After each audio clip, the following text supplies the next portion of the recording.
next year. All right. So our speaker today is Neil Carter. He's a high school geometry teacher and father of 5, also a writer for Patheos.com. He lives in Jackson, Mississippi, and he mostly writes about living as a skeptic and former evangelical in the heart of the Bible Belt. He's the director of group development for Recovering from Religion. He's a charter member of the Mississippi Humanist Association, and he's the state representative for both the Secular Coalition of America and for the Openly Secular campaign. As the presidential election season approaches, candidates now more than ever seek to court the religious vote through shameless pandering and sectarian code speak. Neil Carter explains what forces in American history got us to this point and what can be done about the growing strength of demand for Christian democracy in America. So, here you go, Neil.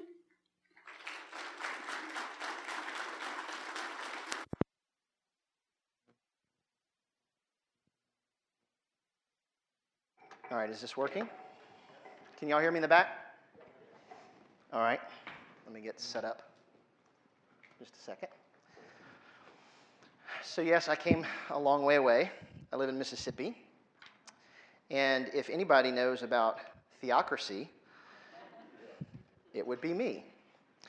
As a matter of fact, while I'm setting this up, you know, they've just announced the new slate of bills that they're going to try to pass in the state legislature. And they've once again, I'm waiting for this to show up, and there we go. Once again, they've got a bill to try to make the Bible the state book of Mississippi. Thank you for laughing, by the way. There once was a time when I would have been very much behind that because I have a degree in Bible, which is great for flipping burgers, by the way. And I was also a school teacher for 15 years. And I still am, but I'm going to be standing in the way. I took a year off to work with Recovering from Religion because my background is I'm a Southern Baptist, and that was my whole world. And the thing that I specialized in was evangelical Christianity. So when I talk about atheism and free thought and secularism, I'm coming at it from a formerly religious perspective. And I know the language that they speak. I like to say I speak Baptist. So I can get up in front of a group of Mississippians, and they think I'm one of them, and because I look like them and I talk like them. Hey, Ruby, how you doing? And I explain to them that we don't have to agree on our religious beliefs. We just have to agree that the best way to run a country is to not make your religious beliefs somehow a requirement to lead. And you guys are on the same page with that. But at any rate, the Bible being the state book is once again trying to be introduced, even though the leaders of the Southern Baptist Convention came out against it. Did you know that? Okay, so they've got a public policy arm. Oh, by the way, I need to know how long I've got, because I teach for a living, so I could go on forever. How long does this usually, half an hour? 12 o'clock. Till 12? I'm not talking for an hour and a half, because y'all are going to get bored. And there's a Q&A. Great, thank you. Okay. So, where was I going with that? I lost my train of thought. Thank you. So they have a public policy arm. It's called now they call it the Ethical and Religious Liberty Commission or something. Really what it is it's their public policy arm. And it used to be Richard Land, and now it's a guy named Russell Moore. And he's kind of an up-and-coming star among Southern Baptists because he has a little bit of a fresher perspective on how to make everybody else Baptist, basically. But he's just more...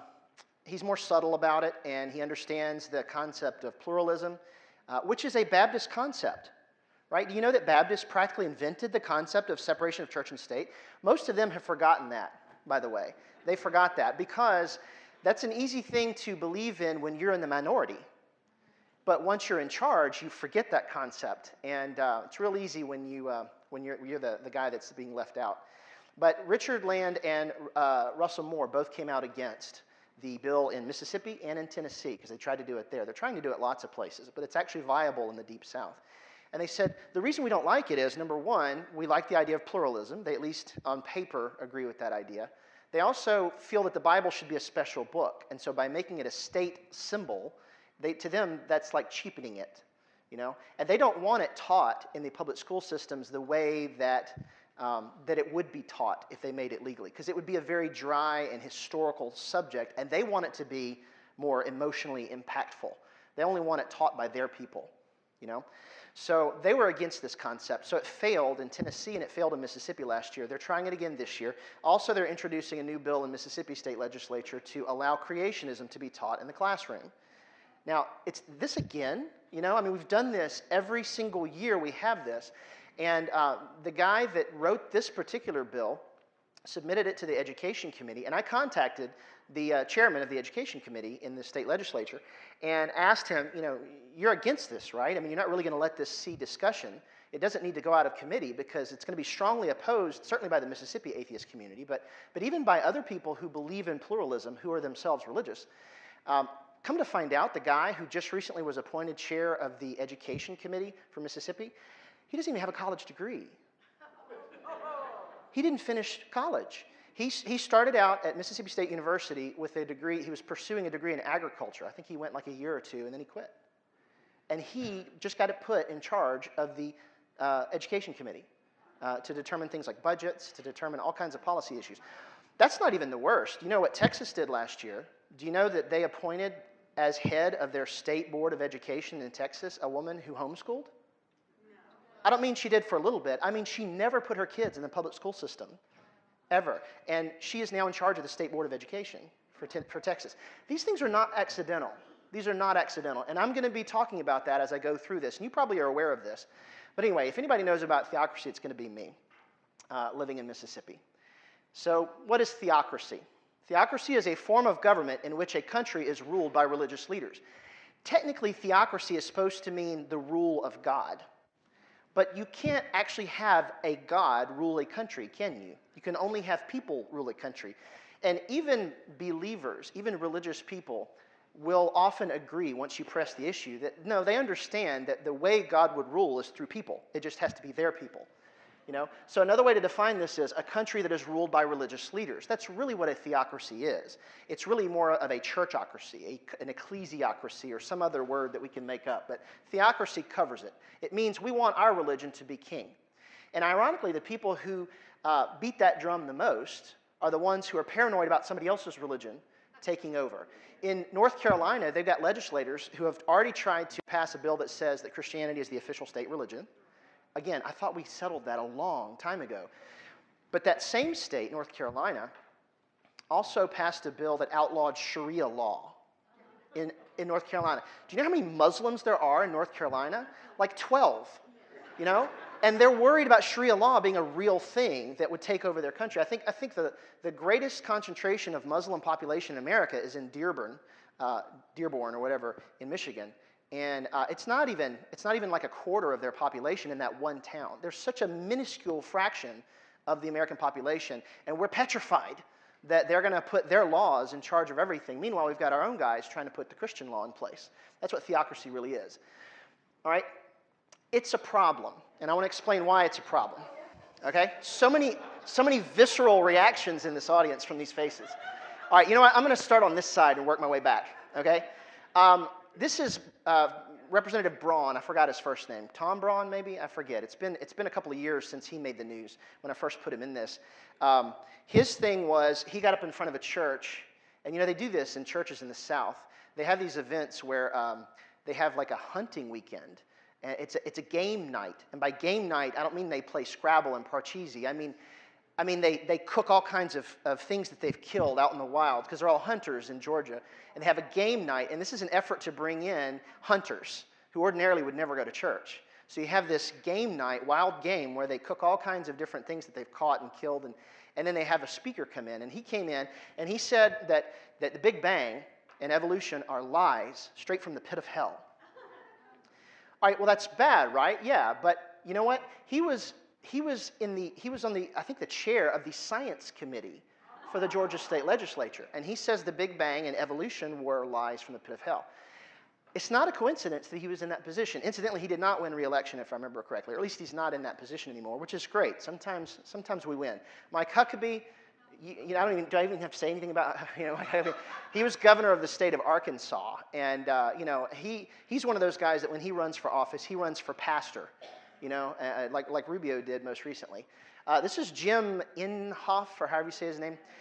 He's famous for bringing in a snowball into the chamber to talk about how global warming was a myth. He is the chair, or at least the ranking committee member of the, I think it's the Environment Committee, the one in charge of the EPA. Right? Isn't that correct?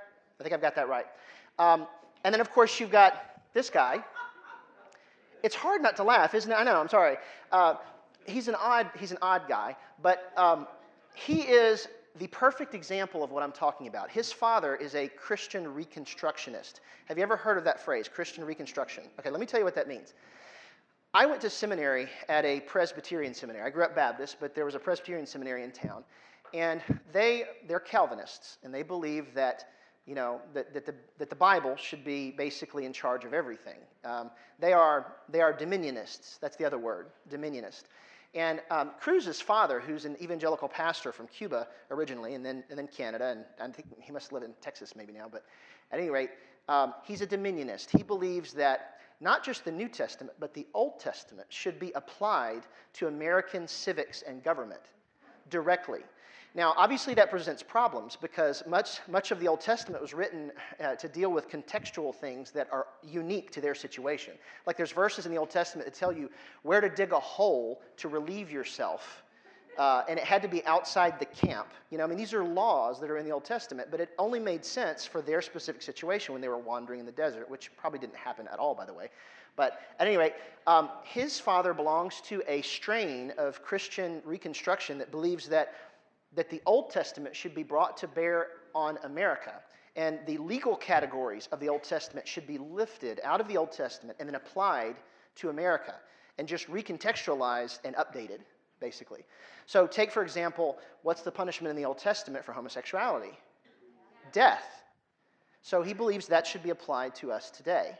Now, that's his father, and that doesn't necessarily mean that he would push for the same things if in office, but that's what he grew up with.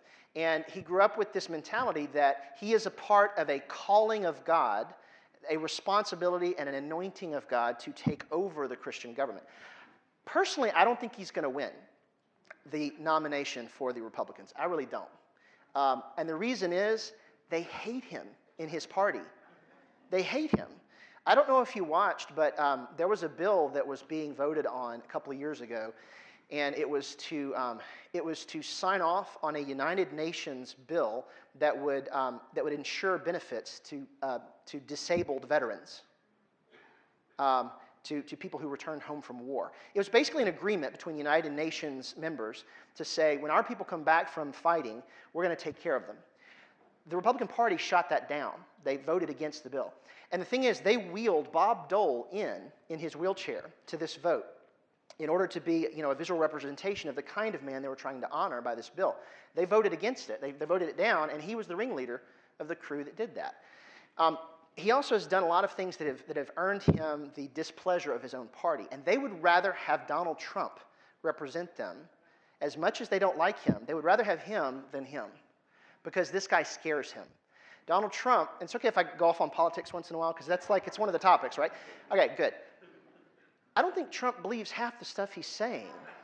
He just says whatever will get him attention. He's a reality show star at this point. He's an entertainer. I don't even know if he would know what to do if he became president. I think maybe he's even surprised himself by how far he's gotten, I don't think he's trolling necessarily. That's an internet term. I don't think he's faking it entirely, but I think that he's surprised himself. It's like he keeps pushing the envelope to see how ridiculous he can talk and still get away with it. And I wonder sometimes if he doesn't come home and think, I can't believe they're still voting for me,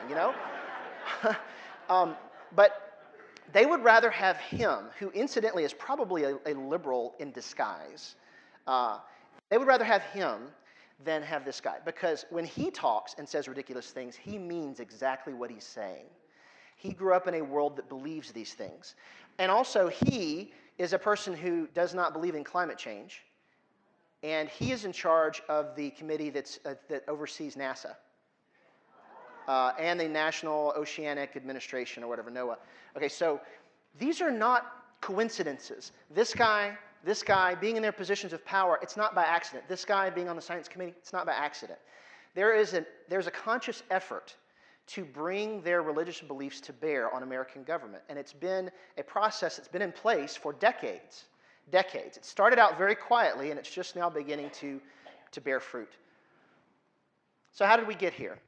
I'm a history teacher, so I'm going to give you a brief little history lesson. There were two views about the separation of church and state in early America. Nod your head if you're familiar with that. No? Okay, not everybody. All right. So the concept that separation of church and state is essential to pluralism, which I agree with, and even as a Baptist, when I was a devout Baptist, I was taught that that's a good idea, because I believed that nobody should be forced to be my religion. That's not authentic religion. So I wanted everybody to come willingly. I wanted them to be persuaded by the gospel and by my religious message. I didn't want them to be coerced by state force.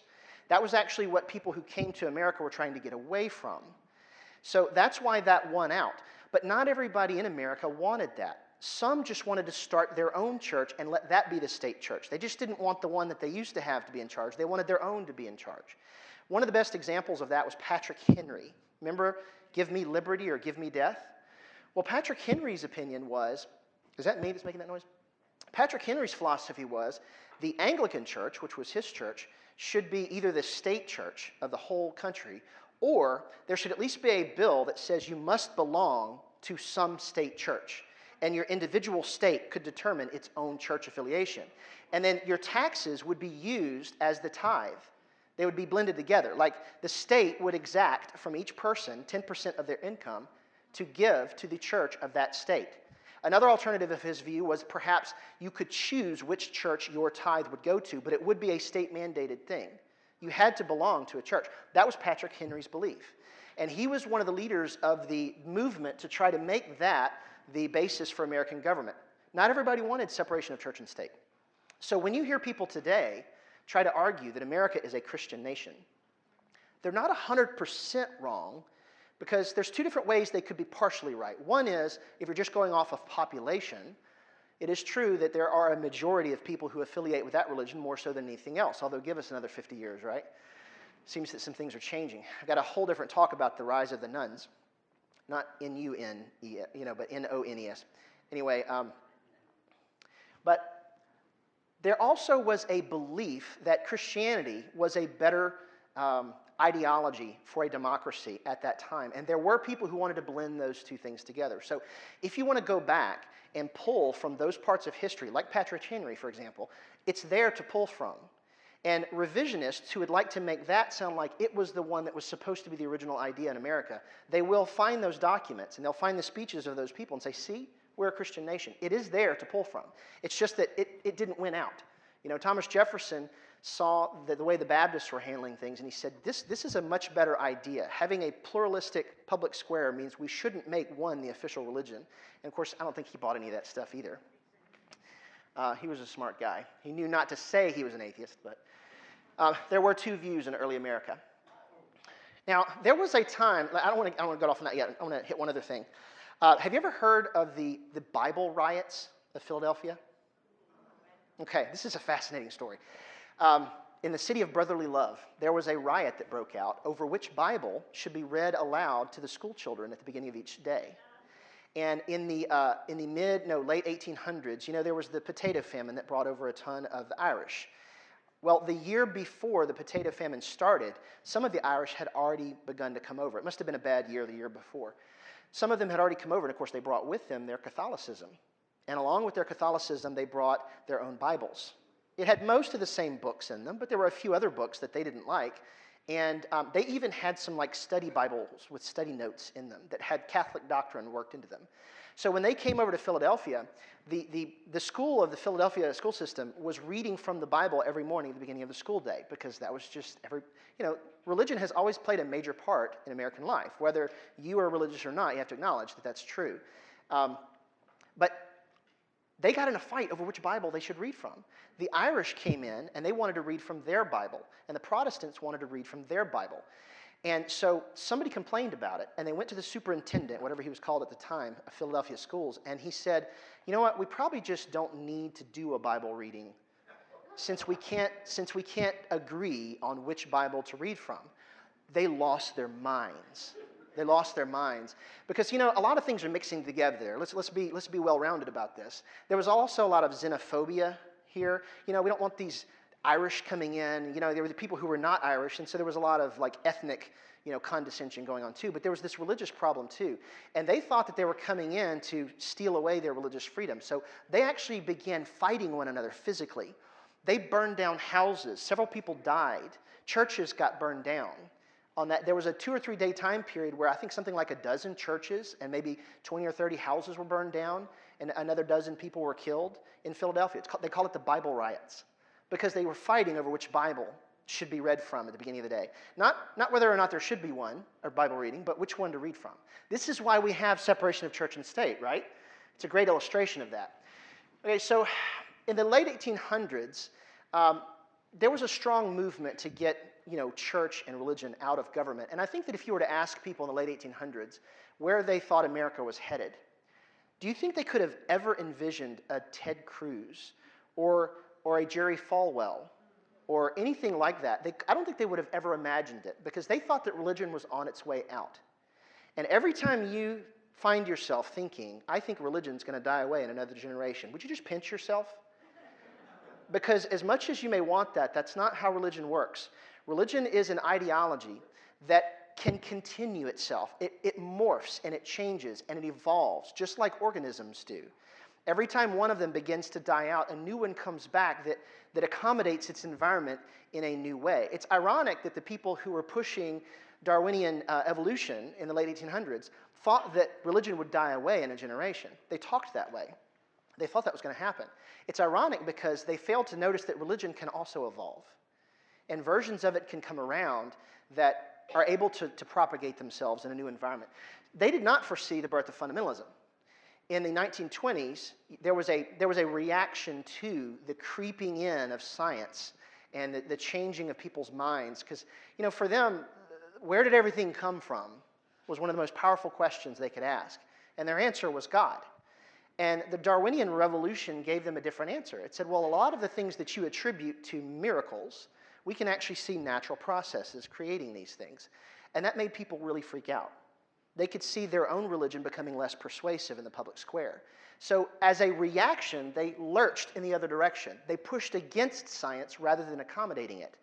And interestingly enough, there were different kinds of churches. Some churches were more liberal and they accommodated the science. Other churches pushed against it and just closed their eyes and their ears and said they wouldn't, you know, they would deny it. Those are the churches that fared better than these churches, because there's something about that stronger view that actually propagates itself. Fundamentalism came up with this way of thinking that made people afraid. It made people afraid of cropping in, of encroaching, you know, opposition from the nasty old world. And it also made them afraid of hell. They were fire and brimstone preachers. Fear sells very well. And if you want to grow a movement, make them afraid of something. So fundamentalism actually came out of nowhere. They didn't see it coming, and it grew and it grew. They took advantage of new media, which at that time was radio, and they took to the radio waves. Those preachers, there were a lot of things they didn't understand, but they knew how to recognize something that they needed, and they needed new media. They needed radio, and they took advantage of it and hard. And that's how they spread their views, and it quickly became the default view of rural America, this fundamentalist approach. I think this ties very well, by the way, with this concept that new media is something that you always want to stay on top of, because the thing is, they learn how to use it. And you may think, you know what, the internet is going to make religion go away. No, it's not, because churches use the internet too. Preachers know how to make YouTube videos.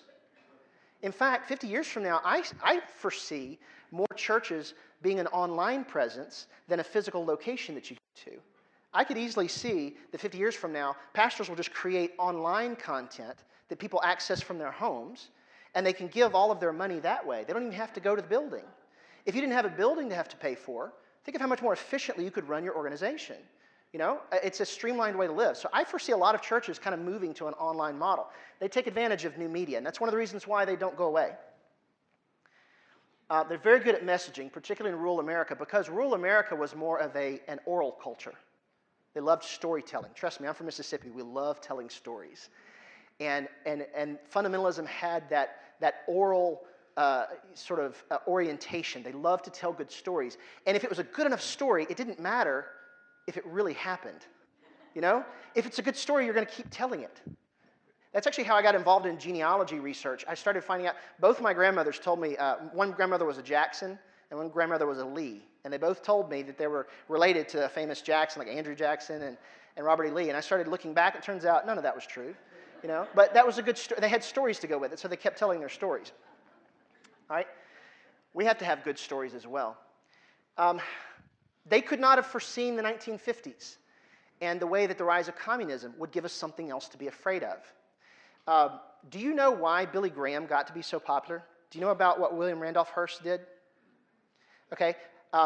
When Billy Graham first began preaching, he wasn't that big of a deal. He was just one among many. They were a dime a dozen, these evangelical preachers, fundamentalist preachers. But he wanted to do a crusade in Los Angeles in 1947 or something like that, just after the war. And William Randolph Hearst heard this guy, and he heard that he preached as hard against communism as he did against sin. And he said, I like this guy. This guy we could use. So he sent out, at least this is a legend, but he sent out a two-word telegram to all of his newspapers that he owned, which was hundreds of newspapers around the country. Puff Graham, which was editor speech for give this guy a lot of attention. So he got front page coverage, and his crusades exploded in size, and he became a national phenomenon. So Hearst actually helped create the phenomenon that was Billy Graham and evangelicalism, because he was so against communism. If you go listen to his early speeches, that's, you know, communists were atheists. So what he did was he capitalized on this fear of communism to try to inspire people into the Christian faith. And that's how in 47 or so, or no, it was 50, it was in the mid-50s, when they finally got In God We Trust put into the, Under God into the pledge, and then In God We Trust became the national motto. Wasn't it on money before that? Yeah. But I think it got put on some of the coins first, but it wasn't the national motto until the mid-50s. And that's because the rise of communism gave everybody something to be afraid of. Of course, you try to tell anybody who believes that this goes back to the beginning of the country, and they just don't believe you. Like, no, this is from the founding of our country. I got in an argument with one guy. I'm sorry, this is a side note, but I have 4 daughters. And when I left the Christian faith, it was a disruptive thing to my family. Very disruptive. Jackson, Mississippi. My whole life was built around ministry. So my girls are being raised as good Baptists because their mother is a good Baptist. And I'm the only person in their life that's not a Christian. I'm very, very much outnumbered. So obviously I have a minefield to navigate where I live. And that makes me very sensitive to the issue of learning how to talk to Christians about differences of belief. That's one of my passions for obvious reasons. But one of my children was attending Sunday school, and the teacher was an apologist. That's what he does for a hobby. Really what he does is he fixes air conditioners. But he fancies himself a bold defender of the Christian faith. He's also, forgive me, he's an imbecile. The man, I couldn't keep my friends from making fun of him on the internet because he would say the dumbest things. But at one point I was trying to explain to him that the country could be led by somebody from any religion. It didn't have to be a Christian. It could be a Muslim, and there's not any reason why the president couldn't be a Muslim. Of course, he's convinced that President Obama is a Muslim. Why? Because his name sounds Muslim, you know. Obviously, they have no idea what a Muslim is, because if Obama were a Muslim, he'd be the worst Muslim ever, you know. But at any rate, this Sunday school teacher taught my daughter how to be an apologist, and so she would like bring up apologetics questions to me, like, where did good and bad come from, Daddy? And how do you know what's good, and how do you know what's bad? Anyway, so I started engaging him online, and at one point I said, what makes you think that we're a Christian nation? He said, well, the Pledge of Allegiance.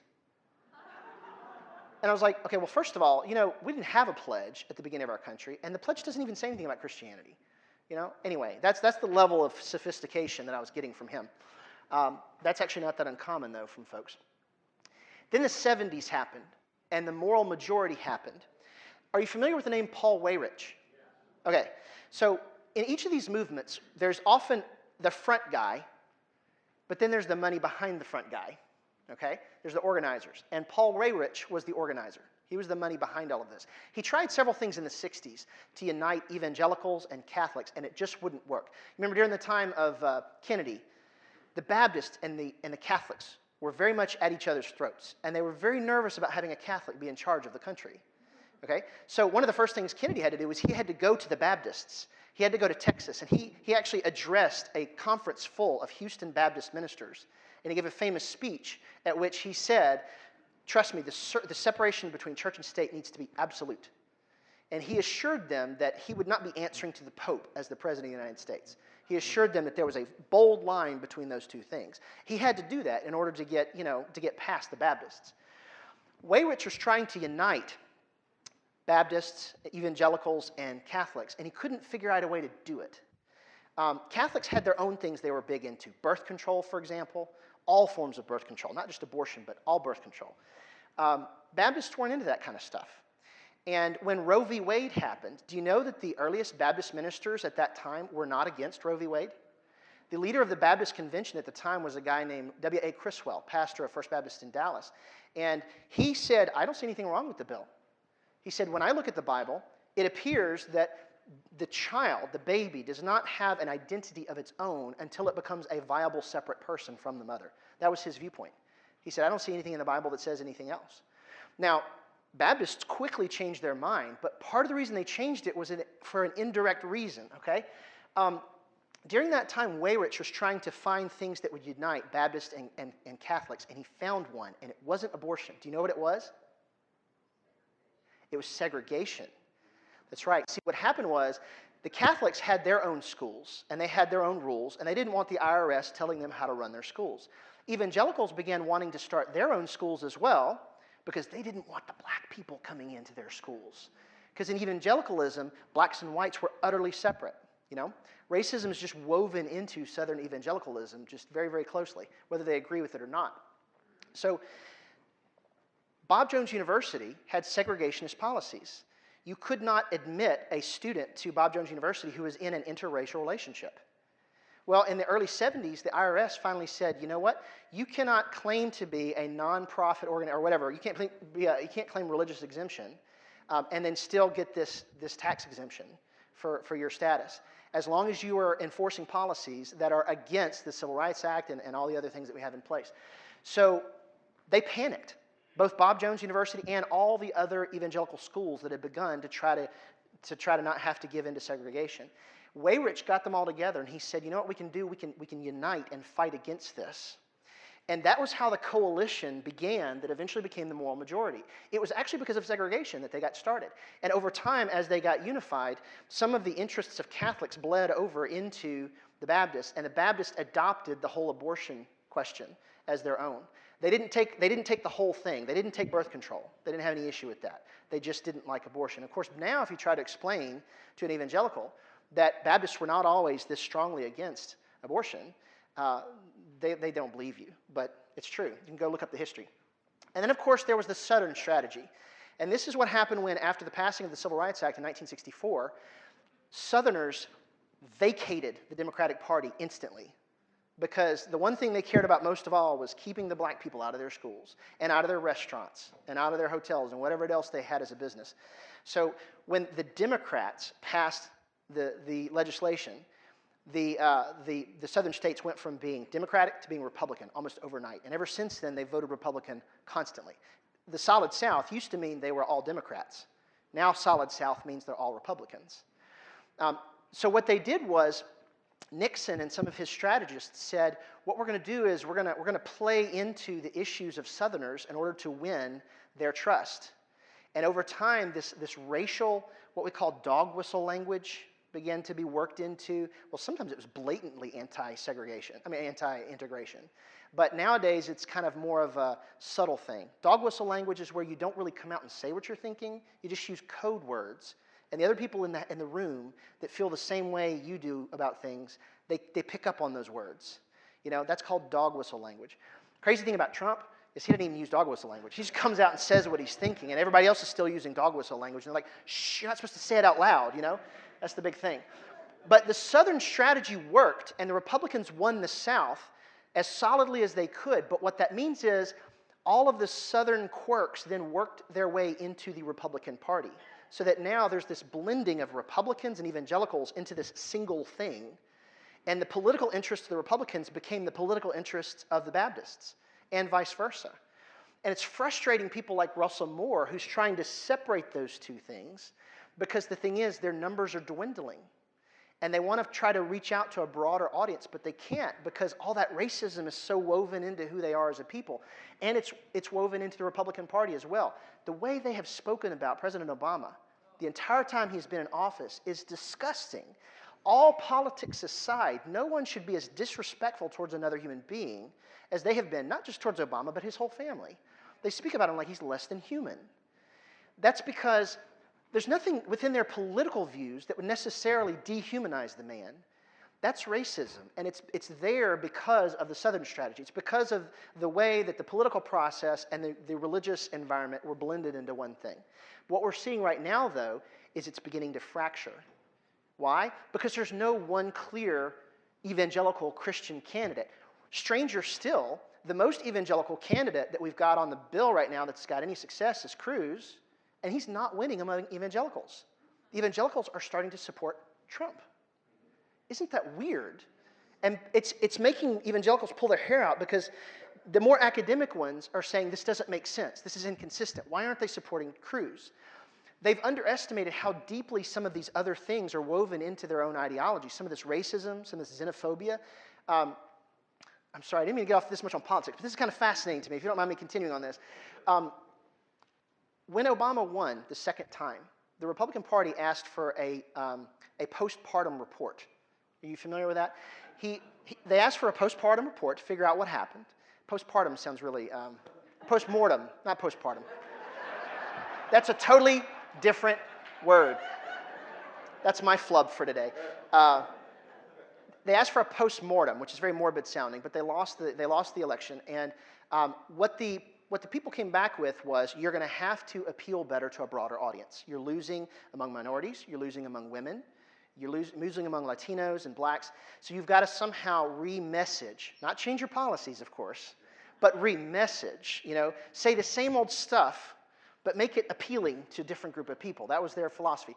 They tried that for about 6 months. That's as long as it lasted. Rubio came out with a bunch of people to try to push for immigration reform, because they said, you know what, we got to start winning among Latino voters.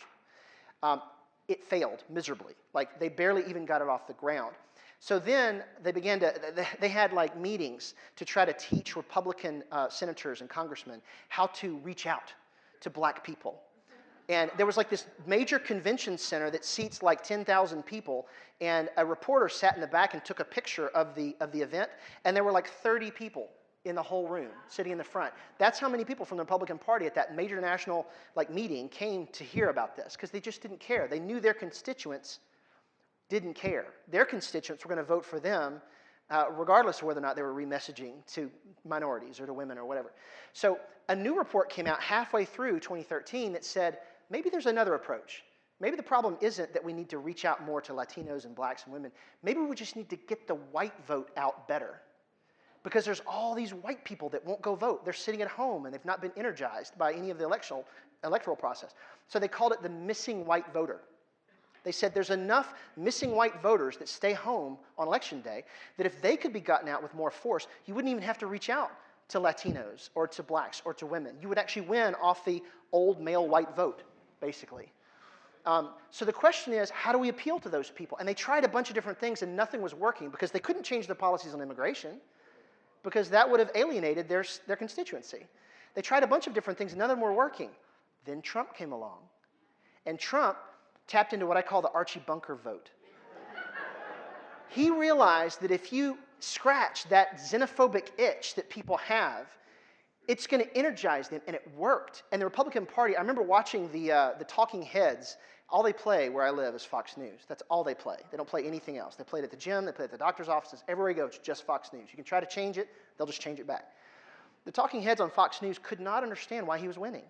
They're like, you know what, it's just a fluke, he'll go away, it's a flash in the pan, don't worry about him. They misunderestimated him, as Bush said. They underestimated the man. They didn't realize that the missing white voter was the Archie Bunker vote, and he was tapping into it. That's why he's been doing so well. And honestly, I think he's going to win the nomination. And the reason is, as much as the Republican Party hates him, they hate Cruz even more. They despise him. Everybody that works with him hates him on a personal level. They don't like him. All right, that was a major sidestep, but it's interesting, okay? All right. There was something called the Fairness Doctrine that was still in place when I was a kid. And when I was a kid and you watched the news, newscasters could not give their opinion.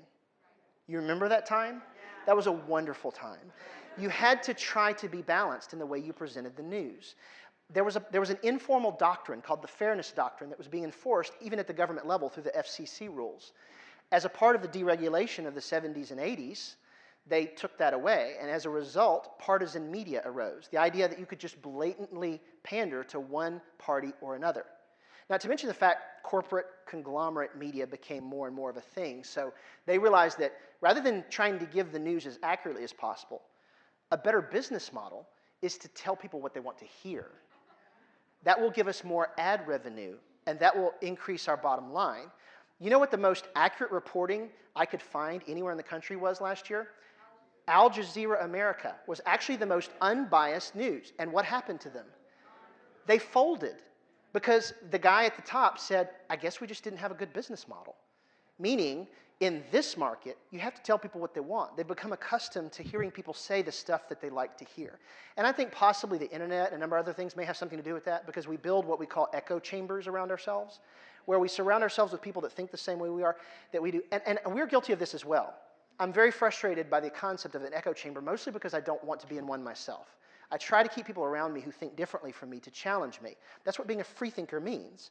But if you surround yourself with free thinkers, I don't even always like the word free thinker because the fact of the matter is nobody's completely free from all their own influences. And to me, the essence of being a free thinker is remaining as aware as possible of what your own influences are.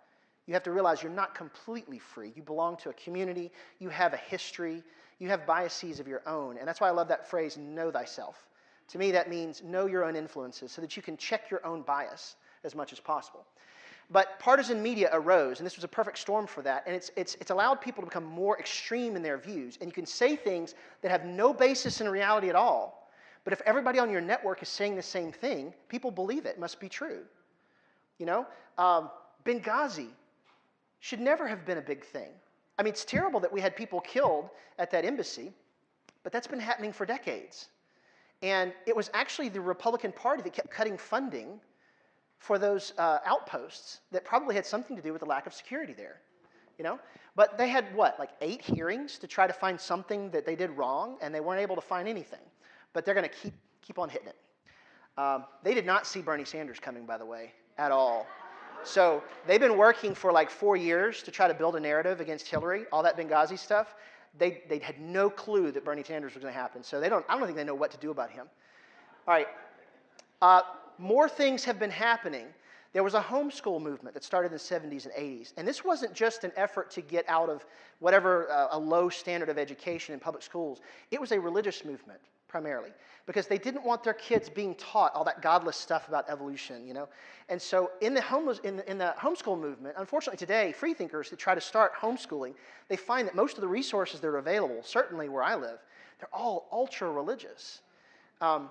But anyway, the homeschool movement was an effort to try to begin training children the right way to think from their earliest years. But the problem is, once you get to college, you got to go to college. So what they did was they started their own college for homeschoolers. It's called, not coincidentally, or coincidentally, not, wait, what am I trying to say? It's not coincidence, it was intentional. Patrick Henry University was created as basically homeschool university. It was a college that was created so that people who grew up in that bubble, the evangelical reality bubble, could make it all the way through their graduate studies, never having to brush up against an alternative. And this is a heavily funded college, and believe it or not, people are being put into government positions now that graduated from this institution. And there have been organizations in Washington for decades that help facilitate this sort of thing. When you get there, there's these clubs, these kind of underground clubs. They even have set places that they live they have common housing in Washington. There was one called E Street. C Street, thank you. C Street, and they got in trouble a few years ago because it turns out several of them were caught having affairs, which, I mean, big shock, politicians cheat on their wives. But they were Christian politicians. One of our politicians from Mississippi got caught up in that. He was one of the promising young guys. There are Christian legal societies that have been in place for decades now. It was all a part of that moral majority. Another example, and by the way, this goes back to Weyrich as well. ALEC, I forget what it's called, but ALEC was created in order to help write and promote bills, legislation, at the state level in all 50 states simultaneously, and to try to push them in all the state legislatures, and they have been enormously successful. Now, I've been told by people who know that ALEC is kind of on its way out. Its influence is kind of dwindling. Maybe its funding is kind of getting less. I'm not really sure why that is, but I've been told that it is. But they have been, when you hear about these bills being passed in multiple states at the same time, like personhood amendments to try to get like a zygote declared as a person, so that anything that happens to that is considered murder or manslaughter or something else. These things happen in like 30 states simultaneously because there's a massive organization in place that makes those things happen. The Heritage Foundation also was founded. That's a Koch brothers thing, but I believe it was begun by Weyrich as well. I think Weyrich started both these things back in the 70s. And it was a brilliant move. Why am I telling you all this? Because these are the sorts of things that the rest of us are going to have to learn how to do in some way or another. Now, we don't have Koch brothers money, right? We're not billionaires, most of us. But work has to be done at the state-by-state level. And a lot of people forget that whatever's going on in Washington, whoever wins the White House, the conservatives are still dominating at the state level. State by state, there are more Republican governors by far, and something like 20 of the House of Representatives and Senates at the state level are controlled completely by Republicans. And in those states where the governor is also Republican, they pass through bills like with no resistance whatsoever, and all of it is regressive stuff. All of it is trying to dial back the progress of the last 30 or 40 years. We have to do something active to fight these things, because just sitting around and letting it, thinking it's just going to die just because the internet is there, would be naive. I have a feeling y'all don't have that problem. But at any rate, yeah, I'm not even going to get into that. That's a whole separate topic I want to get into. So what can be done about it? Well, first of all, practicing vigilance. This is exhausting, and it's really hard in a place like Mississippi because there's not very many of us that are active. And so it's hard because we don't have the manpower and woman power to keep on top of everything that's going on. Watching my time. Somebody has to watch to see what's happening because these guys are sneaky. In North Carolina, they were passing bills, anti-abortion bills, and they were putting them into motorcycle legislation, motorcycle safety legislation. They were putting it in as a rider on a motorcycle bill. There was another one where a guy, I think they were passing something that was some kind of regressive bill. I can't remember what it was. And there was a guy who was opposing it, and they waited till he was in the bathroom to call the vote. This is the kind of stuff that they do. It's very sneaky. But we have to practice vigilance and pay attention to what bills are being introduced. Fortunately, the Secular Coalition is there for that very purpose. It's there to keep people aware of what bills are being introduced. But at the state level, we have to actually help organizations like that because they don't always know what's going on. I try to take whatever I see going on in my state and send it on to other people, not just the Secular Coalition, but I let the other writers at Patheos know. And there's never an end to material about what to write about Mississippi. It just goes on. And sometimes I can't write about it because I live there and I have to be careful. So I'm trying to build relationships with some of these legislators, and I don't need to be throwing them under the bus on my blog. By the way, I do have a blog. It's called Godless and Dixie, and appropriately named. But it's on Patheos, and y'all ought to check it out sometime because I don't just write about politics. Sometimes I poke fun at Christianity. But also, I'm also a diplomat. I have multiple hats, and I have to work very hard to forge constructive conversations with believers because, number one, so many people in my life are still believers. But number two, I also realize the value of making allies. In any war, you have multiple fronts that you fight. But one of the things you have to do in a war is identify your allies and build relationships with those allies because wars are not won alone. And culture wars are the same way, which is why we spend time making friends with priests who believe in the separation of church and state. They're going to get heard in ways that we won't. Becoming aware of what's going on. Actively combating fundamentalism. Okay, now, I am more specific in my criticism than some people. All right? Some of the more firebrand type atheists want to wipe out religion entirely, and I don't blame them. I wouldn't mind seeing that happen too. But I did a whole talk on why I don't think religion is going away. I think religion exists because it meets certain psychological needs and social needs, and unless we have our own version of those things, we don't have anything to replace it with. Simply not believing in a God doesn't make religion go away. People continue to do religion, even when they sort of half believe it and half don't. But it serves functions in society, and as long as it does, it's going to continue surviving. So I don't necessarily attack all of religion at once. What I try to do is I try to pinpoint those elements within religion that are anti-humanistic.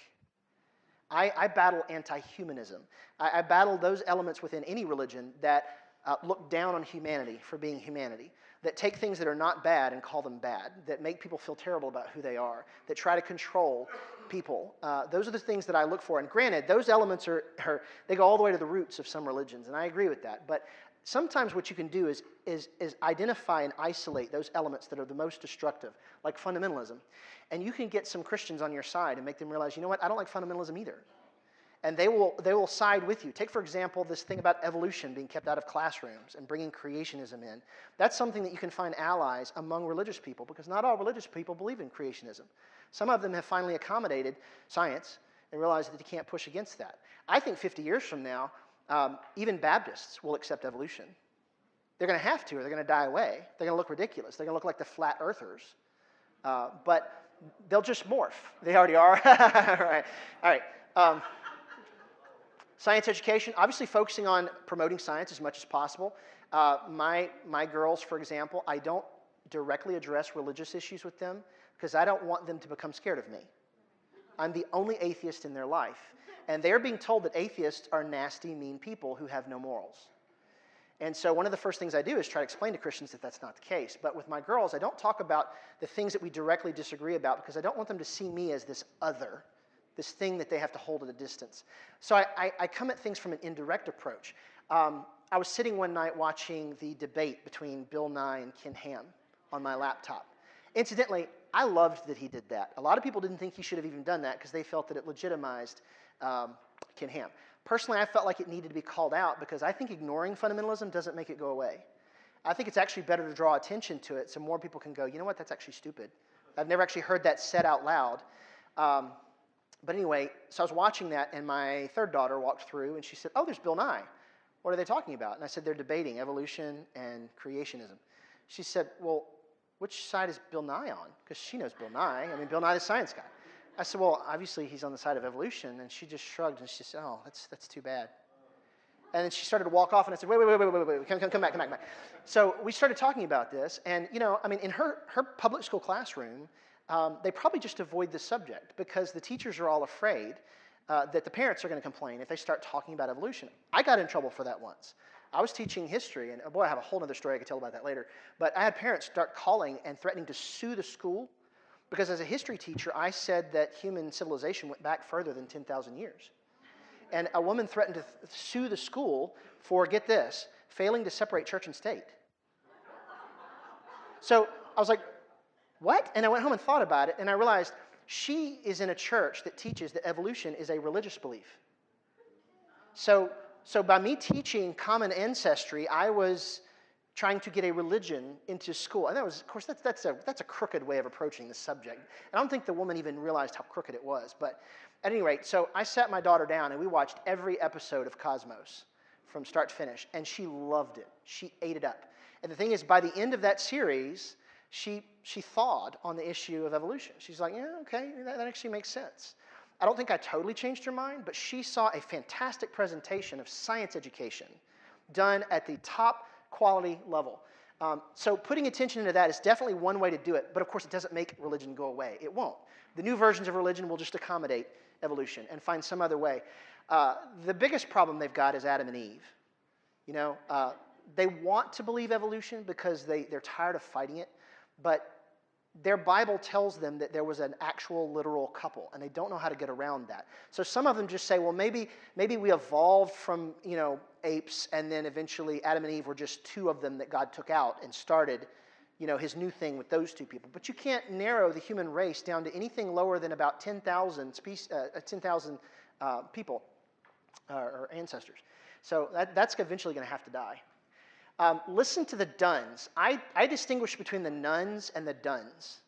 The nuns are those people who are not religious. They have no religious affiliation. The Duns are those of us who used to be, and now we're just done. We have a different approach to things.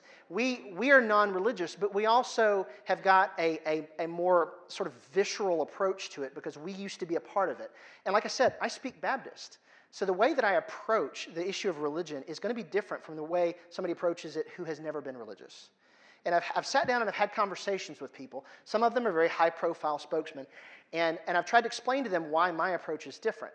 And it's because I've been on the inside, and I know some of the nuances. As a former religious person, I know some of the nuances of language that you have to capture or you will not get them to listen to you. If you cannot speak their language, they will shut down. Daniel Dennett said something perfect. He said, if you want to change somebody's mind, the first thing you should do is learn how to state their view so well that when you finish saying it, they say, I don't think I could have said that better myself. Now their defenses are down, and now you can have a conversation. Now they know that you understand them, and now you can actually start figuring out where to go from there. Most of the energy in a conversation with somebody you disagree with is just trying to be understood. And once you convince them you do understand where they're coming from, now you can have a real conversation. But if you've never been a part of their religion, you probably are not going to understand it. You're going to say things that you can just see on their face that they glaze over and shut down because you said something wrong. You misrepresented something. The same thing happens with people talking to us about atheism, right? The moment they say, well, I know you're angry at God. And you're like, you talking to me? You know that I don't believe in God, right? They can't get their head around that. Okay. And the benefit of listening to the Duns is I think you'll pick up on some of what they do that's different. And I think you can gain some tools about how to talk to people and make those allies. Embrace intersectionality to avoid irrelevance. I'll explain what that means. Intersectionality is a word that's thrown out a lot in cultural studies and also in the atheist movement. We are very white. I mean, look around the room. We're very white. All right? A lot of the strongest leaders in the atheist movement are white. And not just white, but just from a very narrow socioeconomic and demographic slice of America. Now, there are those who want to say, if we're going to push atheism, it needs to be only atheism and nothing else. We can't add any other interests to it, or now you've gone beyond just atheism. You've gone beyond free thought. I think that's a losing strategy, and I'm going to tell you why. If you are the kind of person for whom the biggest problem is your governor wanting to put a nativity on his front lawn, then you're a privileged person. You don't have many really difficult things going on in your life. But if you're a person, on the other hand, who is worried that walking through your neighborhood with a hoodie on might get you shot, you have bigger concerns than separation of church and state. And if you want to be an irrelevant movement, that is, something that does not reach out to a broader demographic, then never learn to worry about any of those other things. Because as long as the only thing we care about is separation of church and state, and that's it, then the only people that we will get to join our movement are people for whom that's their only concern, and they have no other big problems. But I think that would make us an irrelevant movement. I think that would ensure that our numbers stay small. And if we want to be an effective movement that causes change, we have to have more numbers. We have to have a broader appeal. How to do that? I don't know. That's harder. That's harder to figure out. Personally, as a humanist, I think that the working out of free thought makes me decide that my tribe is the entire human race. To me, that's what a humanist is. A humanist is somebody who strives to extend the boundaries of his own tribe to accommodate the entire human race. That sounds kind of dreamy and hippy-dippy, doesn't it? But I believe that, and I think that's a great way to go. But by doing that, that means that I have to learn how to identify with people who are very different from me. I have to learn to listen to what their issues are and learn to identify with them. And that's not been too hard for me because I've been working with inner city kids for a number of years. And I've gotten to see how a lot of different people live, and I've seen what they're going through, and I'm thinking, as a movement, somehow we have to adopt an interest in a broader number of things. That's a whole separate topic that could be gotten into as well. And then finally, addressing income inequality. That's actually one of the things that I think is one of the intersectionality issues. And when I first wrote this out, this was before the Bernie phenomenon. I was really surprised. Like, nobody saw it coming. Nobody saw that there would be a guy who would rise to prominence in an entire party by focusing on this one topic. But this is something that is eating away at the middle class of America. And I think it's actually a boundary that keeps people from getting access to the resources that we had that made us realize that all that religion was baloney. I think if you're going to do things like have better science education, you're going to have to be dealing with the limited number of resources that people have in areas that are actually trying to restrict those resources and keep people away from the education that would lead them to free thought. Anyway, okay, so I think I'm just about done with that. Oh yeah, the Glass-Steagall Act, deregulation, all that. That's separate talk I don't want to get into. Okay, one last thing I want to say to tie this up, and then we'll do questions. The shotgun wedding between evangelicals and the Republican Party is beginning to unravel. That's actually a good thing, right? It's a very good thing. Why? Well, because it's run its course. The benefit of the Southern strategy, it worked for a while, but the population is diversifying. And there's a saying among sociologists that demographics is destiny. Demographics is destiny, meaning that it doesn't really matter how hard you gerrymander your districts. Eventually, your people are going to phase out and new people are going to come in. And if the people who come in are from a different race, a different socioeconomic strata, then your cause is going to die. And so what the conservatives have got going on right now is their people are aging out, basically. And they don't have anything coming behind it to appeal to a younger audience. And I think what's happening is this younger audience, the millennials, are coming in, and they don't have the same racial issues that the old generation had. And it's not appealing to them. And so they're having an identity crisis within the Republican Party and conservatives in general. So the Southern strategy has run its course, and all of the things that they got from that, all of the diseases they caught, are eating them up from the inside. The racism, it's produced Donald Trump. Trump is not some sort of an outlier that came in out of nowhere. He is the logical consequence of 30 years of xenophobia, of homophobia, of every other kind of phobia. I mean, it's like all of the, Carl Jung, the psychologist, said that we have something called a shadow. It's like this side of our persona that we try to suppress all the time, but it works itself out every once in a while in unexpected and destructive ways. I think he's the shadow of the Republican Party.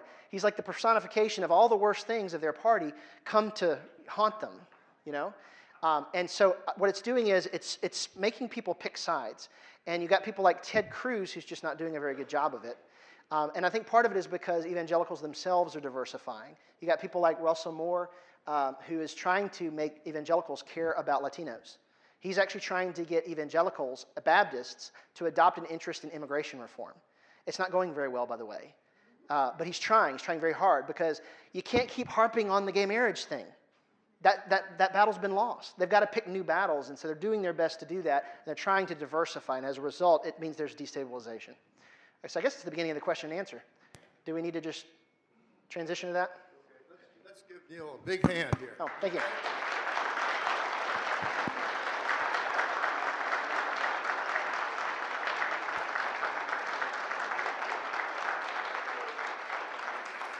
If anyone has questions, please come up to the mic and just.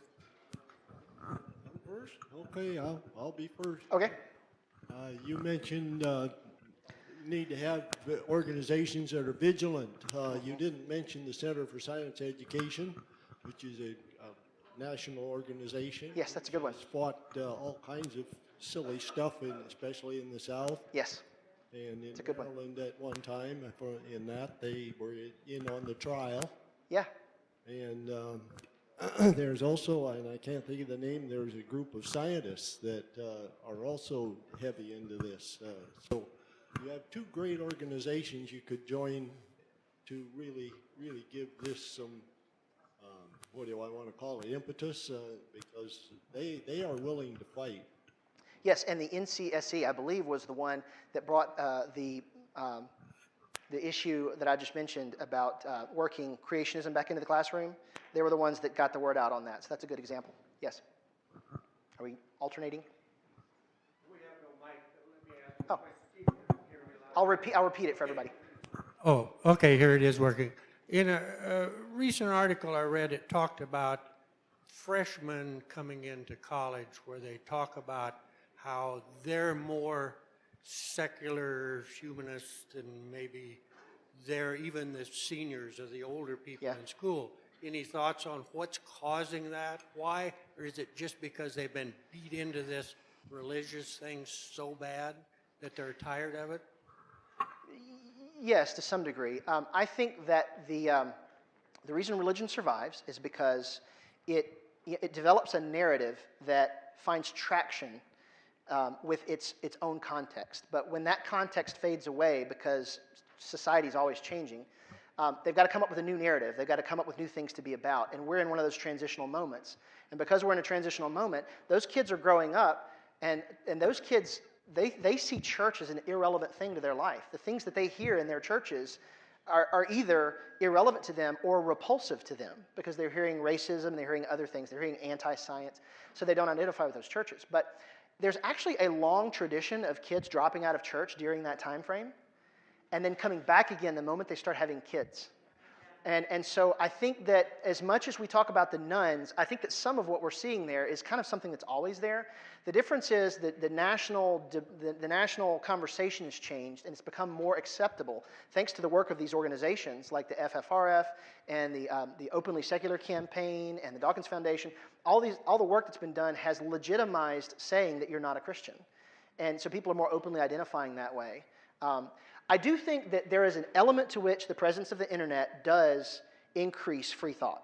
I do. I don't mean to sound like that's not the case. Because the fact of the matter is, I was just up in Flagstaff, and in Mormon country, it's particularly vulnerable if you're a Mormon to research as an ideology. I mean, Christianity goes back 2,000 years ago, and it's difficult to find documents that go back 2,000 years ago that could actually tell you much of what you want to research. But the Mormon faith goes back to something very modern. So a little bit of research can actually dismantle your entire belief system if you really work hard at it. So the presence of the internet does actually weaken many people's religion. I think that may have something to do with that. Your comments about an atheist movement sound strange to me. Okay. When I look at that list of things the secular community is working for, I don't see that any of them have anything to do with whether somebody believes there is a God or doesn't believe there's a God. Mm-hmm. I think it's irrelevant. I actually feel the same way personally. That's one of the differences between me and David Silverman, for example. He likes that brand. He likes the brand of atheist. But I actually side with Stiefel and some of the other folks that decided to go with openly secular instead of openly atheist. And the reason is, you can talk about being openly secular, and you'll get more people to say, "Yeah, I'm that too." Whereas when you say atheist, I get why you want to stick with that. I own the word atheist. I take ownership of it because I want to help change people's perceptions of what that word means. They've got an idea in their head that they got from the movie God's Not Dead. Did you subject yourself to watching that movie? I did. I found a way to watch it for free. Just don't tell anybody. But I watched it, and it was like I had to watch it like this because it was so just like disgusting. But their image of an atheist is that professor that just is like he didn't really disbelieve in God. He's actually just angry at God. He does believe in God. So I try to work on changing people's perception of what an atheist is by owning that word.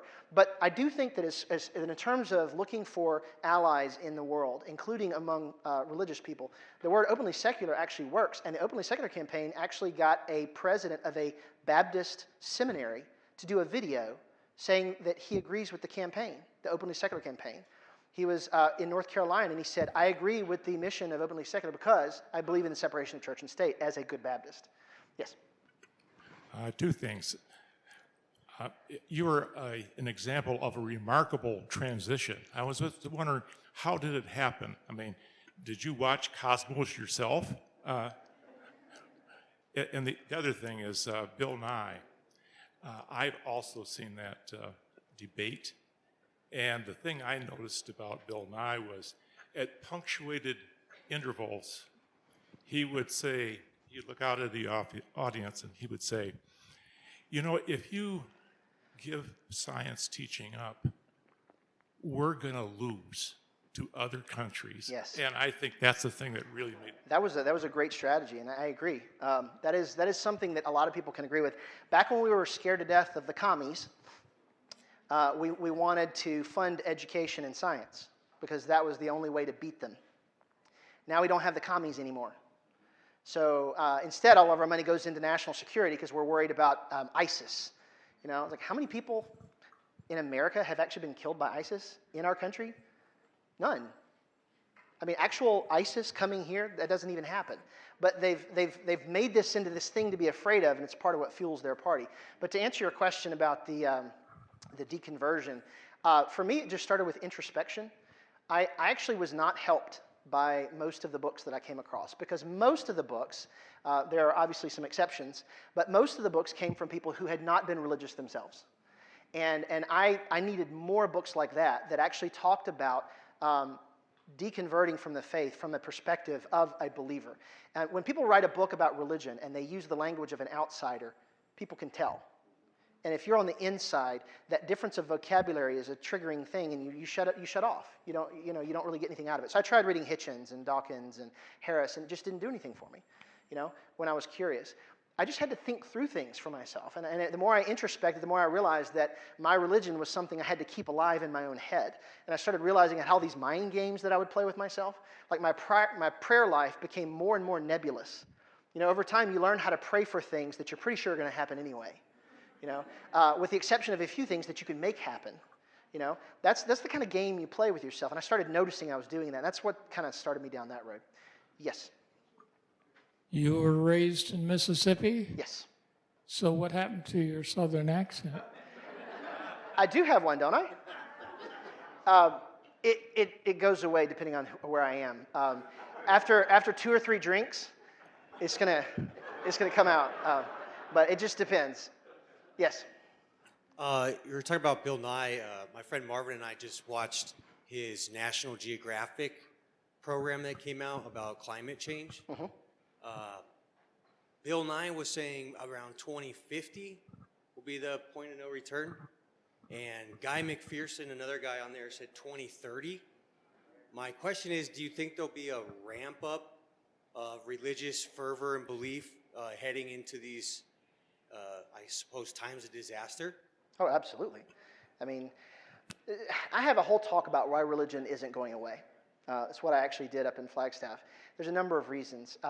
Religion meets needs. It does. Whether you think it legitimately meets those needs or not is a separate question. The point is human beings feel the need for certain things.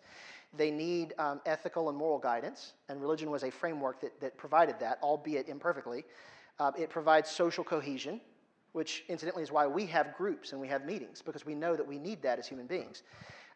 It also provides a sense of purpose and meaning in life. Even if it's wrong, it provides one of those. It also helps you feel comforted in dangerous and scary times. That's why they say there are no atheists in foxholes. Obviously, that's not true. I just spoke to a group of 120 trainees at the air base down in San Antonio. And it's one of the largest gatherings of free thought on military bases anywhere. And there certainly are atheists in foxholes, but it does provide a sense of security if you believe there's somebody looking out for you. And I think that the worse things get, the more religion becomes appealing to people. It's actually those environments where everything is fine, that's when religion starts dying away. If you go to affluent countries like Scandinavia, religion has very little hold there. But you go to the United States, and the poorer a state is, what happens? Religion becomes more popular because it does meet a need. And the needier you are, the more appealing religion becomes. So I do think that any crisis, whether it's a biological crisis, whether it's an ecological crisis, whether it's a war or whatever, people turn to their religion, which is why we have to have an alternative for them, something that at least speaks to all of those needs of human beings. Yes. We're in a very fear-based culture. Yes. And Michael Yeah, I know. They've got to have something for everybody to be afraid of. Yeah, it's a good point. I think we're never going to run out of things to be afraid of because we're human beings. And as much as I like to believe that humanity has a bright future ahead of it, there are days when my cynicism wins out. And the movie Idiocracy really feels like a prophetic movie. If you've never seen Idiocracy, there's several things that will probably offend you in the movie. But it's funny. It's funny in the worst way. It's funny because it feels like where we're headed. How many of y'all have seen that movie? Okay, the premise of the movie is that what makes a species thrive is how much it mates, how much it reproduces. And in the movie, it wasn't the smart, intelligent people that reproduced the most. Actually, because they understood the limited nature of resources, they reproduced less. They waited and waited and waited and waited, and they either never had any kids or they only had one. Meanwhile, who had tons of kids? The dumb people, right? They had no forethought whatsoever to whether or not they were going to be able to supply the needs of the kids. They just kept reproducing and reproducing. So fast forward 500 years, everybody's dumb. So instead of getting smarter and smarter, we got dumber and dumber, and the world was kind of falling apart. And so you got to see what life was like, and it was awful. And honestly, there are times when it feels prophetic because one of the funniest things about it is that the guy who was president of the country at the time was a pro wrestler. And the way that he gave speeches to the country was like, I don't even know how to describe what it is. It was just stupidity, but he was like shooting guns in the middle of the State of the Union address. And Trump, there's this video of him smashing a chair over a guy's head. Because, he used to be involved in WWF. That was one of his entertainment brands. So, yeah, it's almost prophetic. Yes? Idiocracy. Idiocracy. It was written by the same guy that does, Family Guy, I think. So, King of the Hill, Beavis and Butthead. So do not expect high discourse, okay? This is a lowbrow movie. In fact, in this dystopian future where everybody is dumb, their entire television programming consists of watching a guy get kicked in the groin over and over and over again. And the most popular movie of the year that year is just called, forgive me, it's just called Ass. And it's nothing but 90 minutes of watching somebody passing gas. And so it's a parody of everything that's wrong with humans, Hopefully that's too negative. Hopefully that's too pessimistic. But sometimes I wonder, I look at the anti-intellectual undercurrent in our country and I worry. I really do worry sometimes. I don't think there's anything that guarantees that we're going to go in a positive direction. Maybe our country will die away and another country will come take over. Maybe China will do better than us 100 years from now. I don't know. I don't know what's going to happen. I don't think there's anything that guarantees that we're going to win. Yes? First of all, it was a wonderful talk. Thank you. You were a great presenter. Thank you. I learned a lot. Thank you. And I have a question again on your personal background, not about your process of becoming an atheist or a humanist, as you call it, but do you have a support group in Mississippi? Are you a strictly internet type of support? Yeah, that's a good question. It's hard to do in real life community in Mississippi. We do have, when I first deconverted, I didn't know anybody that was an atheist. And in fact, I went to my wife at the time and I said, I really need to be able to talk to people about it. And she gave me a list of people I could talk to. It was like all Christian guys, Anyway, that was when I should have known things were not going to go well. But I did that and I talked with them, but eventually I had to find people online. And some people create an alias. They create a fake name so that they can do stuff on the internet and meet people that way. And honestly, they have to do that. For the last 4 years, I've been seeing someone. I'll keep answering your question.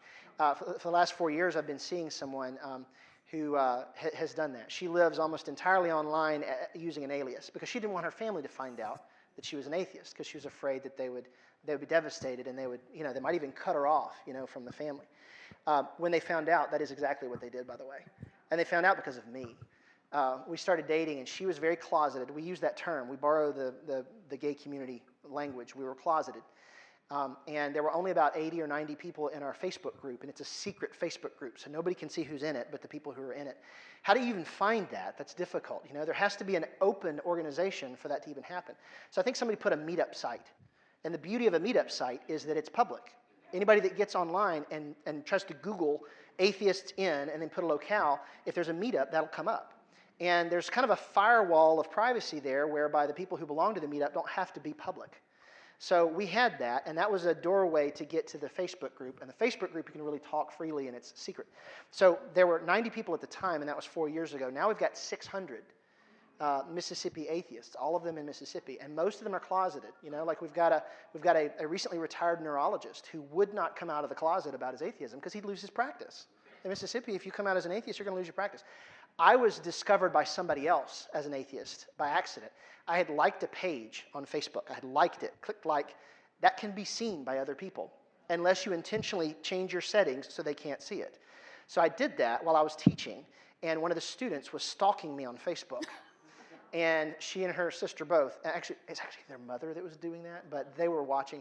Anyway, they came to school the next day and they said, "Mr. Carter, are you an atheist?" They asked me in the middle of class. And I said, I'm not going to answer that because this is not the place to talk about religious beliefs, because as a representative of the state, this is a public school, yada, yada. They said, "Why didn't you say no?"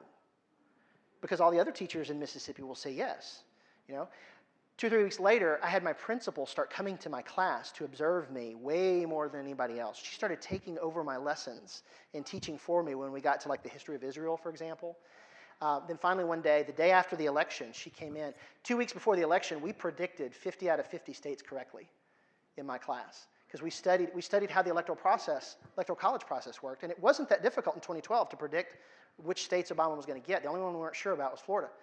And we got 50 out of 50 correctly. She came to my room, the principal, and she said, "You may not talk about the election today. And if anybody asks you about the election, tell them you cannot discuss it for the rest of the year." And I said, "Why? This is a history class." And she said, "Because there's talk in the community that you told your students you're an atheist." And I said, "Well, I did not tell them any such thing." She said, "Well, you need to," and she gave me a list of things. Sorry this is taking so long, but let me finish this. She gave me a list of things I couldn't talk about. About 2 months later, they moved me out of my history class and put me in a math class in the middle of the school year, because what am I going to say in math, Anyway, at the end of the year, they didn't. Yeah, well, him at Meta has a joke. He says, there's like only one thing you could say is, "This number is imaginary, just like God." And that's pretty much all you can do. But so at the end of the school year, they brought me in the office and said, "We're not going to bring you back next year." And I said, "Why not?" And they said, "We don't have to give you a reason." And they're right, because it was my first year teaching for that particular school system, even though I'd been teaching for 15 years. And I had moved there to be where my children were. So I started looking for friends online, and that's how we found each other, was because of the Facebook group. Yeah. Well, just on that, I was going to say that I think there's some Republicans have a problem with math when coming in third is winning now. Yes. But I was going to say, one of my relatives kind of married a Baptist in South Carolina. Okay. And I was wondering if you could talk briefly about the difference between like the Southern Baptists, and there's some breakout in Baptists, and there's some different things going on there that I don't really understand. Well, all of the denominations, evangelical denominations, have been through splits over accommodating science and whether or not the Bible is perfect. Each denomination has gone through that at different time periods. The Presbyterians went through it in the 20s. The Baptists went through it during the 70s. So now there's two main kinds of Baptists in the South. There's the Southern Baptists, they're kind of fundamentalist. Except even within that, there's two kinds. There's the country kind and there's the city kind. And I grew up in the city kind. Even though I'm from Mississippi, and this is probably why I don't have that much of a country accent. We do have cities in Mississippi. And we have running water, and we have shoes, and stores, and electricity, and everything. We even have stoplights. But anyway, so I grew up in an urban church. It has a $10 million annual budget. In fact, my family is now very, very involved in that church. When I got saved, I was the only person involved in church. We were marginally Christian, but I was the one who was gung-ho. And now that I'm an atheist, my family is all super Christian. And part of that's a result of the culture wars, but it's an urban church, and it's more sophisticated in the way that it approaches these things. So even though they're fundamentalist in many of their beliefs, they don't sound like fundamentalists. The country kind of fundamentalism is more overt. It's more in your face. You ask a fundamentalist what they believe, and they quote you a Bible verse. You ask an evangelical, which is a more sophisticated version of a fundamentalist, and they'll give you like a university study that says exactly the same thing as their Bible verse, but they just have a more sophisticated approach. But there was a split in the 70s, and there's the Cooperative Baptist Fellowship, which is those churches that decided to accommodate female ministers, and they didn't take a hard line on inerrancy of the Bible. So like most recently there was a church in Memphis, the First Baptist Church of Memphis, I think it was, said that they're going to openly ordain women. And that's a big deal among Baptists in the South. But they're not a Southern Baptist church. They're a cooperative Baptist fellowship. And there was a church in another, like maybe California, that was going to allow the pastor to not speak out against homosexuality because his child was gay. And he was a Southern Baptist church. And when he came out and said, I'm no longer going to preach against homosexuality because my child has changed my mind, the Southern Baptist Convention disfellowshipped with that church, kicked them out. You're not supposed to even do that in Southern Baptist life. Like, that's not actually the way they're supposed to work because they're supposed to be independent. But that was the hard line, and that's the place where they drew the line in the culture war. They said, this is the thing, this is the hill we're willing to die on. But again, those churches are going to die away, or else they're going to change and learn to not be about that. They're going to find something new to be about, something else to be afraid of, I guess. Yes? So I grew up charismatic Pentecostal parents missionaries, and when I was a Christian, I kind of assumed that other Christians had a similar level of dedication, fundamentalism, and understanding of the Bible, even if there's some differences than me. But then when I deconverted, I realized that a lot of people are a lot more lukewarm or apathetic or different streams of spirituality. Laodiceans. I was wondering if your deconversion like opened your eyes to other streams of Christianity or understandings of spirituality. I was already pretty widely read. I grew up Baptist, but I was exposed to a lot of different kinds, and I was a very curious person. But it was the other way around. Actually, I think exposure to a broader range of Christianity is part of what helped me deconvert. Because the more you get around and see how many other people that go by the same name you do think wildly different things from you, and they're equally convinced that they're right, you start asking yourself, well, how do I know that what I'm saying is right? Was it Mark Twain who said like the best cure for small-mindedness is traveling? He said it much better than that, of course, but he said it was like a cure to a closed mind, and he's right. Getting out and seeing the world does make you start to look at yourself and realize that you grew up in a provincial place. Somehow or another, you grew up, inside of a bubble, and you get outside that bubble, and it makes you question why everything inside your bubble has to be right. So for me, seeing other kinds of Christians is part of what kind of helped me start introspecting. Going to a Pentecostal church, for example, was very different from my experience. My experience was Baptist. If you raised a hand while you were singing, somebody probably would have come up to you after the service and said, would you mind not doing that? Because that's going to distract other people who are worshiping. Then I go to a Pentecostal church, and they're swaying, and they're singing, and they're dancing, and they're running around, and they look like there's something wrong with them. It's like it was freaking me out a little bit. And so I thought, these people are certain that what they're experiencing is God. And I'm looking at it thinking, this is just working yourself up into an emotional frenzy. I've seen this in clubs, So, you just get out and see the world. It does kind of broaden your horizons a little bit. Yes? Do you think that secular Buddhism could become an alternative to religion for a significant number of Americans? Secular humanism? Buddhism. Buddhism. Yes. Yeah, I do. I kind of like Buddhism. I do. It's as far as religions go, it's the least religious of religions. It's more of a philosophy than a religion, in my opinion. I mean, there are supernatural kinds of Buddhism, but Buddhism is as much a philosophy as anything else. And things like meditation and becoming aware of your surroundings and learning to live in the moment and learning to let things go. Good grief, I need to learn how to do that. I carry around a device with me all the time that gives me things to worry about. Even just trying to go on a vacation, if I hit this button, I'm going to see an email that somebody's mad at me about something. And as a philosophy, Buddhism teaches you to detach from some of those things. And I'm like, yeah, that's a great idea. I think we could probably use some of that. Personally. But I think that because it does provide some answers in the form of telling people to deal with those stresses, I think it could be a useful thing for a lot of people. Yes? How far would you go with your embracing intersectionality? How far should the parameters of free thought embrace other people who are secular humanists and also, skeptics? I myself am a deist, also philosophically agnostic theist. Okay. And but there are movements in other organized religions that also embrace liberal interpretations of humanism. I'm thinking the Episcopalian Church right here in Tucson, foothills, who has a lot of secular humanist types of programs. Yes. How far should that be extended? Well, there's a couple of different ways I could interpret that question. And by the way, yeah, Episcopalian Church, Episcopal Church is a great place for atheists to go to hide out. You know, I have one writer in particular I'm thinking of who I think is just one step away from being an atheist, and that person is now in the Episcopalian Church. And I think that there's a draw to that kind of progressive form of Christianity for a lot of people right now. To answer your question as best as I can, I think that when you're in the minority, you have to learn to find your allies. You know, people who are not in the minority don't appreciate the value of that. But I live in Mississippi, so for me, the diplomatic approach is the only one that looks viable. You know, that's part of the reason why I have a different approach than, say, David Silverman or whoever, because I live in the South, and I have to be diplomatic because nothing else will even be heard. You can't even get a billboard into Jackson, Mississippi that mentions being an atheist. They've been trying for decades, and it won't work. They won't, because all the billboard owners are Christians, you know, and they're not gonna put that on their billboard. I mean, eventually it's gonna happen. Sometime it's gonna break, but it's very difficult to do that. So because we're in the minority, you have to pick your battles.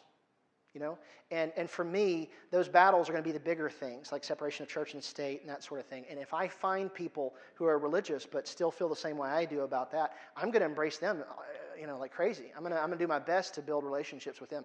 There's a video out that you can go Google. It's called "Interview an Atheist at Church Day," and it was the first thing I ever did. Actually, it was the same week that I started my blog. Because of him at Meta, he publicized this thing where atheists and Christians were going to sit down and do an interview in church. And it was an effort to try to present a positive dialogue between theists and non-theists. We found one pastor in all of Mississippi that was willing to do that. He was in a Church of Christ, but he was a transplant from somewhere else, and he had kind of a liberal leaning, which is very rare in Jackson, Mississippi. So we sat down, and in front of his church, we did a 45-minute interview. I talked about the ways that I think atheists are misunderstood by Christians. They all listened and nodded, and they laughed a few times. It was a tough crowd. It took me a long time for me to warm them up. But then they asked me questions, you know, and it took 4 meetings to make that happen, you know, because everybody was upset about bringing in an atheist to talk to the church. But interview an atheist at church day. But what it did was it showed that you can have those conversations, and I'm always looking for those people. Unfortunately, that guy, like I said, he was the only guy in the state. He moved out of state 2 months later, which is why I think he felt so bold to do that. Now there's nobody, you know. But I'm going to keep looking. I'm going to keep looking until I find those people, because I still get people to this day that email me that said, I was trying to tell my family that I was an atheist, and I wanted to broach that subject, but I couldn't find a way to do it, and then I found that video. And it showed 2 people not yelling at each other, but just having an open dialogue. And I was able to let them see that, and then it addressed so many myths about atheists, you know, like that we have no morals, or that we're afraid of God, or that we can make ourselves believe again, you know, those sorts of things. So y'all ought to watch that sometime. Yes? Thanks for the talk, Neil. Do you have a YouTube channel? Do I have a YouTube channel? Well, yeah, you can go to Godless and Dixie, godlessandixie.com. It'll take you to the blog itself, and there's a tab for videos. I need to update that. I hate making videos because I just do. You know, have you ever heard the recording of yourself? Yes. Don't you hate it? I hate it. I hate it. And so it's a block for me, but I've made a few, and I will eventually make some more. So that leads to my next question. Do you podcast? No, because I hate hearing myself talk. You're a good storyteller. You should. Well, thank you. I just hate it. So I don't know. We'll see. Also, yeah, anyway, okay.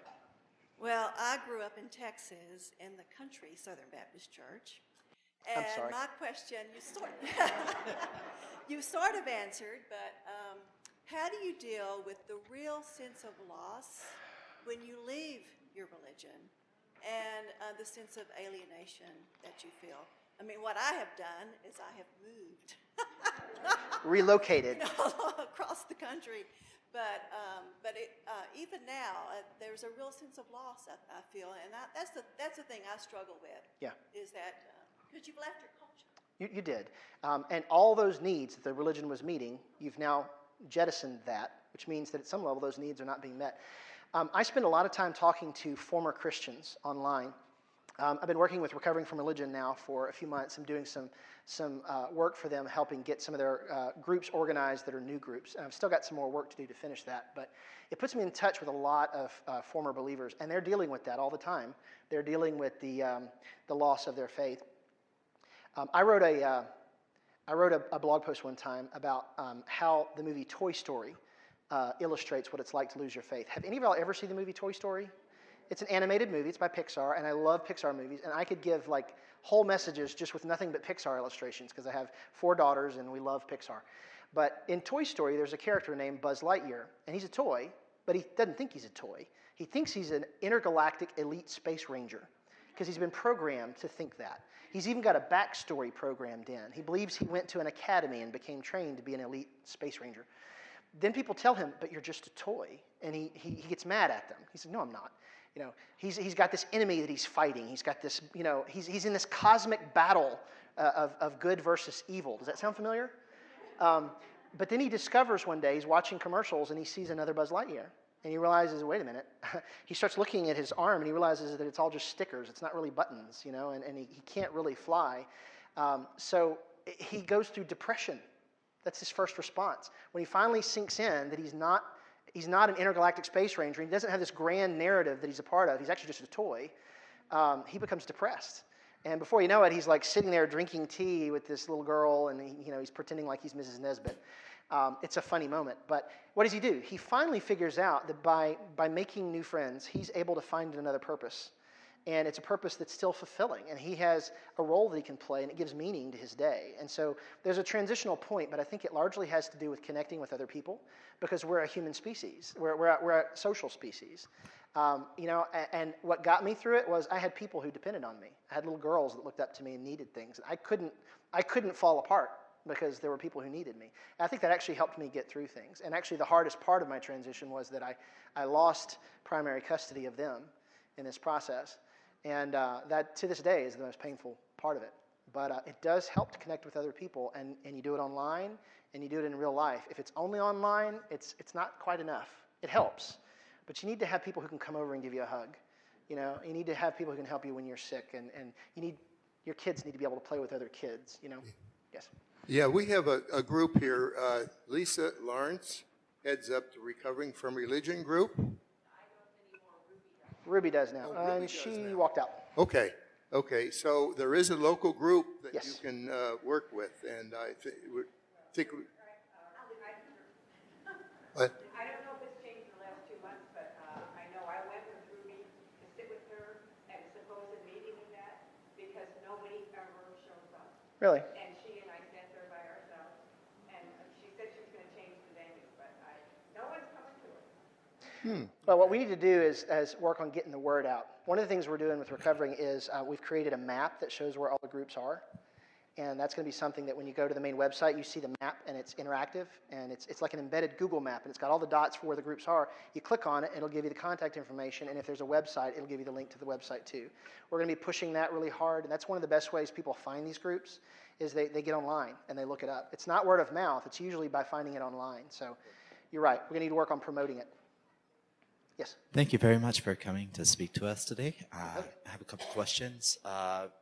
I thought it was very poignant what you said about nuns and duns going back to church.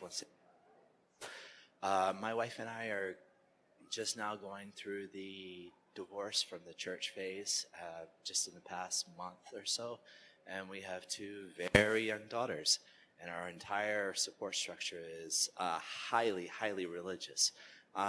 Curious if you have any advice for going through this phase, maybe to the group as a whole as well. I don't know. It seems like there's not a whole lot of support for young families. Young families. You know, when you are deconverting, it's a lot like pioneers.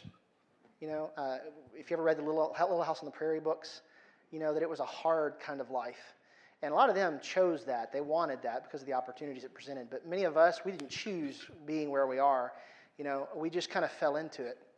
But now we're finding ourselves like pioneers.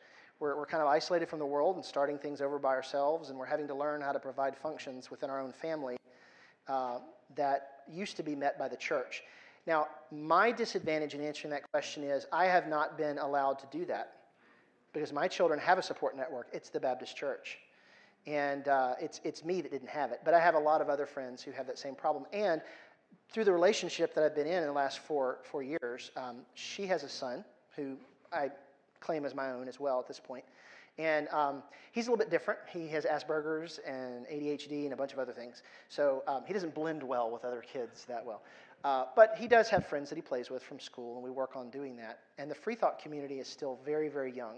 It's not very well organized in Mississippi because everybody's so closeted. You know, you can't have a meeting out in public in Mississippi because you could be seen. You know, I'm serious. You could lose your practice. Or I lost a job. You know, so finding each other online is the first place. Unfortunately, that means your best friends are going to live on the other side of the country. You know, and it's really frustrating that so many of the people that understand you best don't even live in your own area.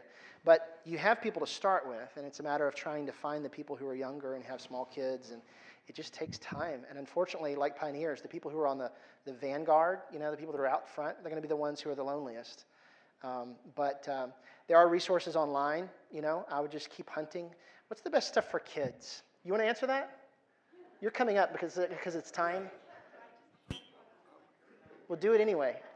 I actually run a secular families group in town. So Boom. I'm going to give you my card, and there's the Facebook group has like about 40 families in it. It's hard to organize because of having children, but I'm going to give you my card so we can keep in touch with that. So. Thank you very much. Boom.